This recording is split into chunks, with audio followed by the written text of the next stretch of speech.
Halo teman-teman ATLM Indonesia di mana saja berada. Kali ini kita membahas kimia klinik 1 yaitu enzim dan faal hepar. Jadi ini enzim hepar dan faal hepar. Bersama saya Ahmad Lab di channel ATLM Indonesia, media pembelajaran online bagi ATLM di Indonesia dan juga sebagai salah satu rujukan teman-teman yang ingin menambah ilmu pengetahuan di bidang laboratorium medik.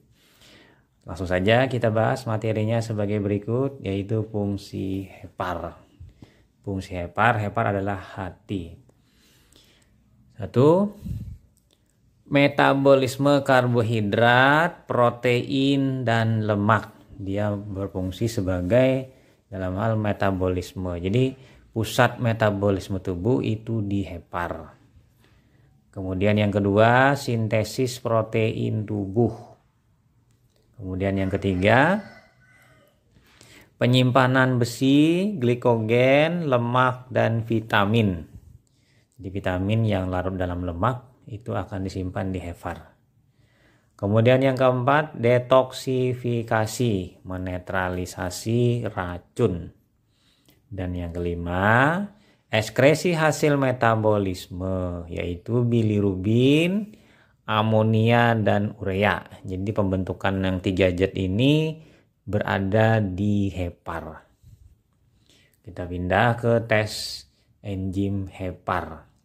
Yang pertama adalah AST dan ALT. Nama klasiknya yaitu SGOT, SGPT.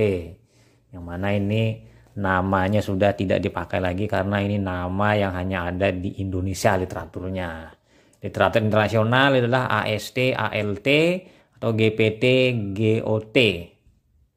Asparta transmin aminase, nama lainnya serum glutamik oxaloacetic transaminase. Dan alanin amino atau serum glutamik piruvik transaminase. Level ALT tertinggi dijumpai di hepar karena dia paling banyak dijumpai di dalam hepar di antara seluruh yang lain. Kemudian level AST tertinggi di hepar, otot rangka, dan jantung. Jadi di hepar ini tidak begitu tinggi AST, tapi dia cukup tinggi. Kemudian ALT dan AST meningkat cepat pada jaundice viral. Nah, ini kuning akibat infeksi virus, misalnya virus hepatitis A atau virus hepatitis B, juga virus hepatitis C. Tapi yang menyebabkan jaundice yang berat adalah virus hepatitis A. Lalu AST dan ALT meningkat pada infak miokard.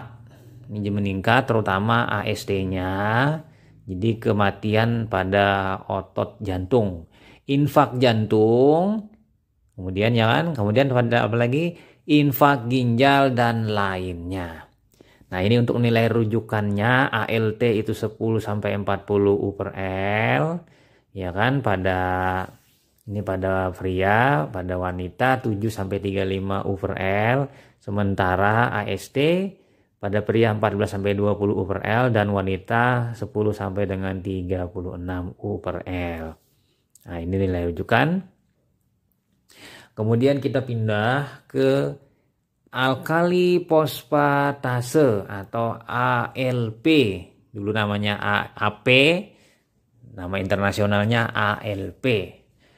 Terdapat pada saluran empedu dan epitel hati, osteoblas, usus, tubuli proksimal, plasenta, dan kelenjar susu, kelenjar mame.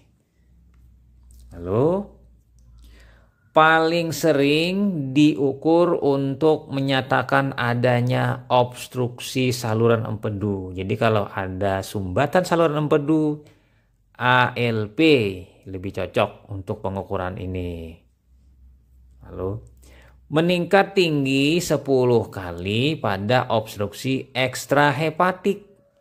Jadi 10 kali dari nilai rujukan ya nanti kali 10 dari nilai rujukan. Meningkat 2-3 kali pada obstruksi intrahepatik. Jadi lebih tinggi pada ekstrahepatik, yaitu di luar dari hepar. Kalau di heparnya 2-3 kali. Meningkat pada paget disease, riket, dan osteomalacia. Karena ini terkait nanti dengan tulang. Kemudian nilai normal 25-100 U/L. Mungkinkah segini nilai normalnya? Tidak seperti ini, harusnya sekitar 400-an sampai 600-an ini. Oke, lanjut kita ke gamma glutamil transferase atau gamma GT. Secara umum peningkatan gamma GT disebabkan penyakit hati. Ya, aktivitas tertinggi di ginjal. Lalu meningkat lebih awal dan menurun lebih lambat. Jadi lebih duluan meningkat tapi lambat turun. Tes screening untuk penyalahgunaan alkohol. Jadi alkohol abuse, orang dengan peminum alkohol yang terlalu lama dan intens, ini akan mengalami gangguan yaitu peningkatan gamma GT. Ini normal pada Faggot disease. Jadi dia tidak meningkat pada penyakit Faggot. Nah, untuk nilai normalnya 7-47 U/L ini pada pria, pada wanita 5-25 U/L. Nah, lanjut kita pindah ke 5 nukleotidase. Meningkat pada penyakit hepatobiliar. Nah, misalnya pada batu empedu, obstruksi saluran empedu, kemudian kolestasis, ya kan, sirosis biliar, dan juga pada kasus keganasan. Tidak meningkat pada drug induced liver damage, jadi kerusakan hati akibat pengaruh dari obat. Jadi tidak meningkat. Juga pada penyakit tulang juga tidak meningkat, kehamilan tidak meningkat, dan anak pada masa pertumbuhan. Ini 5 nukleotidase. Kita pindah lagi, yaitu LDH, laktat dehidrogenase atau LD. Aktivitas tertinggi di ginjal dan jantung, terendah di paru dan serum.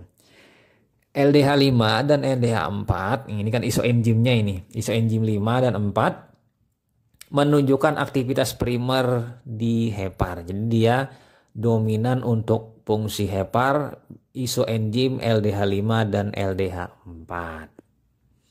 Nah, kita pindah ke tes faal lain hepar, yaitu bilirubin. Bilirubin pada kasus prehepatic jaundice, jadi kuning. Kuning karena kausanya bukan dari hepar, misalnya anemia hemolitik. Ini bilirubin indirect meningkat dan direct tidak meningkat, misalnya pada anemia hemolitik atau pada bayi neonatus yang baru saja dilahirkan 1-7 hari biasanya meningkat kasusnya jaundice prehepatik. Kemudian yang kedua, kasus hepatik jaundice, ini meningkatnya bilirubin akibat terjadi kegangguan pada heparnya, yaitu bilirubin indirect meningkat dan direct meningkat. Jadi dua-duanya meningkat kasusnya bila gangguan pada heparnya. Nah, sementara poshepatik jaundice, jadi jaundice yang di luar dari hepar, sesudah hepar ini, misalnya pada sumbatan empedu, itu bilirubin direct meningkat. Nah, bilirubinnya disalurkannya itu terhambat sehingga kembali dan meningkat di darah. Kita pindah ke hepatitis kronik. Disebabkan hepatitis virus. Jadi virus ya penyebabnya, kemudian hepatitis autoimun, hepatitis karena obat, kemudian defisiensi alfa antitripsin, lalu sirosis biliar primer, penyakit hati alkoholik, hemokromatosis, dan penyakit Wilson. Nah, Wilson ini terkait dengan tembaga seruroplasmin kalau tidak salah lupa ya. Paling sering disebabkan oleh hepatitis B, yaitu virus hepatitis B. Nah, biasanya HBsAg lebih dari 6 bulan ada atau menetap di tubuh dan tetap terdeteksi. Lalu di sini pengidap sehat itu HBsAg tetap ada tanpa kelainan hati, hatinya tetap normal, ditandai dengan AST ALT masih dalam batas normal, yaitu transaminasenya normal, dan ada juga yang tanpa disertai dengan kenaikan bilirubin, jadi tetap pasiennya tidak jaundice atau tidak kuning. Nah, kita pindah dari hepatitis virus ke sirosis hepatis. Nah, transaminase gambarannya yaitu pada kondisi inaktif meningkat sedang, pada parah meningkat lebih tinggi. Sementara untuk gamma GT itu meningkat, albumin, prealbumin menurun, jadi sintesisnya menurun. CHE, kolin esterase menurun juga. Sementara asam empedu meningkat. Nah, ini kasus sirosis hepatis. Kita pindah ke kanker hepar atau hepatoma. Penyebabnya adalah HBV, hepatitis B virus atau HCV, virus hepatitis C, aflatoksin, ini toksin jamur, karsinogen, zat-zat karsinogen, dan faktor lainnya. Ini menyebabkan kanker pada hepar, yaitu hepatoma. Transaminase meningkat tidak begitu tinggi. Jadi AST, ALT tidak begitu tinggi. Kolestasis, yaitu kasusnya gamma GT dan ALP cukup tinggi bila disebabkan oleh kolestasis. Kemudian bilirubin bisa normal, fase terminal sedikit meninggi. Lalu bagaimana dengan albumin? Albumin, prealbumin, faktor koagulasi, kolin esterase menurun. Jadi 4 ini menurun pada kasus kanker hepar atau hepatoma.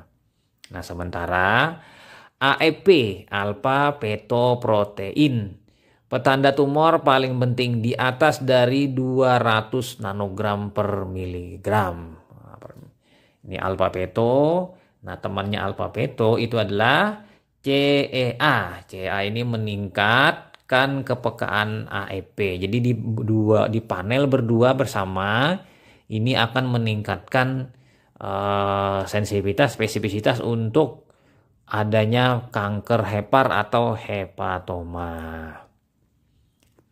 Nah, itu saja teman-teman materi kita tentang enzim hepar dan faal hepar. Semoga bertambah ilmunya dan dapat diambil manfaatnya bagi teman-teman. Sampai jumpa di video-video selanjutnya. Bye.